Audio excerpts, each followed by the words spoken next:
Merhaba, ben Doktor Ekrem.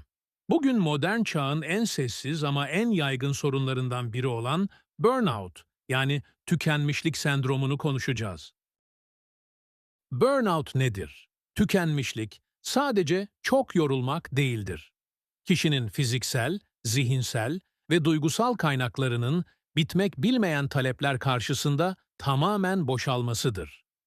İlk kez 1970'lerde yardım meslekleri, doktor, hemşire için tanımlanmış olsa da, günümüzde meslek fark etmeksizin herkesi etkileyebilen modern bir sağlık sorunudur. Neden olur? Tükenmişliğin nedenleri genellikle iş ve yaşam koşullarının bir kombinasyonudur. İş yükü, sürekli artan talepler ve dinlenmeye zaman bırakmayan tempo. Kontrol kaybı, kişinin işin işleyişi, zamanı veya sonuçları üzerinde söz sahibi olamaması. Değer çatışması, kişinin kendi etik değerleriyle iş yerinin beklentilerinin örtüşmemesi. Adaletsizlik, iş yerinde ayrımcılık veya emeğin karşılığını alamama hissi. Sosyal destek eksikliği, izole bir ortamda çalışmak veya evde, sosyal çevrede destek görmemek. Hastalığın akışı nasıl ilerler? Tükenmişlik bir gecede olmaz. Sinsi ve aşamalı bir süreçtir. Başlangıç, idealizm ve hırs. Kişi işine büyük bir hevesle sarılır, sınırlarını zorlar ve kendini kanıtlamaya çalışır. İhmal. Kişi kendi ihtiyaçlarını, uyku, yemek, spor, sosyal hayat, iş uğruna feda etmeye başlar. Çatışmaların inkarı, sorunlar görünür hale gelir. Ancak kişi bunları görmezden gelir veya başkalarını suçlar. Geri çekilme, sosyal hayattan kopma, iş arkadaşlarıyla mesafeli olma ve duygusal uyuşma başlar. Davranış değişiklikleri. Eskiden sabırlı olan biri tahammülsüzleşir.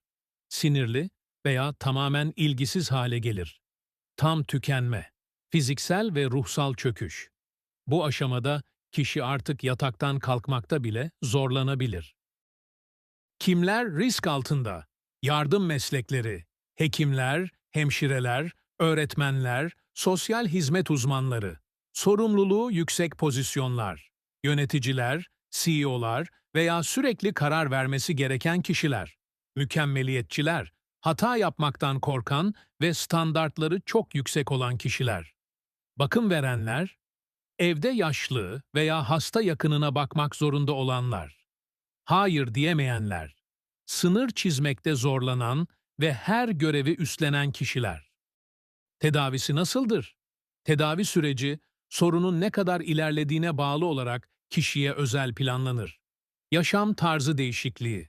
En temel adım, stres kaynaklarını belirlemek ve sınır koymayı öğrenmektir. Uyku düzeni, sağlıklı beslenme ve düzenli egzersiz, boşalan depoları doldurmak için kritiktir. Psikolojik destek, terapi, bilişsel davranışçı terapi, BDT gibi yöntemlerle kişinin strese verdiği tepkiler, mükemmeliyetçilik algısı ve baş etme mekanizmaları üzerinde çalışılır. Çalışma ortamının düzenlenmesi, eğer neden iş yeri ise görev tanımının netleştirilmesi, mola sürelerinin artırılması veya geçici bir izin dönemi gerekebilir. Tıbbi destek. Eğer tükenmişlik ağır bir depresyona veya anksiyete bozukluğuna dönüşmüşse, bir psikiyatri uzmanı tarafından ilaç tedavisi önerilebilir.